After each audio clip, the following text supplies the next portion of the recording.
The other co-sponsors, Councilmember Tom Hucker. Thank you, Ike. Thanks to all of you for being here. This is a great day for Montgomery County's 300,000 tenants. Thank you, Ike, for showing your leadership and protecting our tenants and creating this initiative. And thank you, Director Snuggs, and all your staff for putting all this into practice. I'm particularly grateful to my friend Mark Elrich for always being a constant, as the county executive said, a constant champion for tenants, for many, many years, as long as I've known him.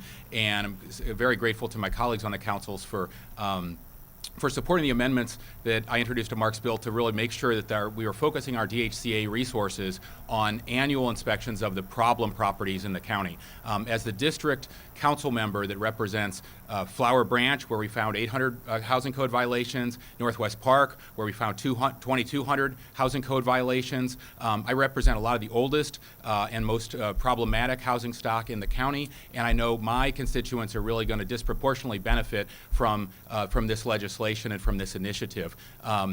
The problems with our aging housing stock especially exist all over the county, but they're especially the case in Silver Spring, in White Oak, in Burtonsville, and in Tacoma Park.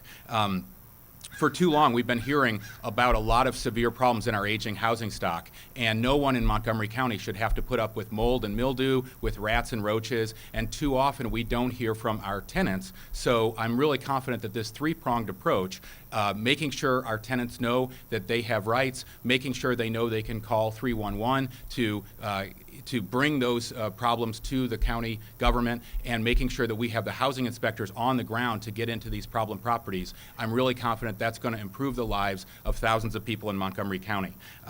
Tenants need to know that the county government is listening, that we're on their side, and as the county executive said, it's especially true to get that message to our residents who come from jurisdictions, whether in this country or in other countries where the government is not on their side, where they're afraid to call the county government or the local government to solve problems. That's not the case in Montgomery County. We need to make sure that everybody knows that they have a right to safe and clean and healthy housing, and we're going to put the county resources on the ground to make sure that's the case. So thank you again, County Executive, and especially Mark and the rest of my colleagues. Thank you.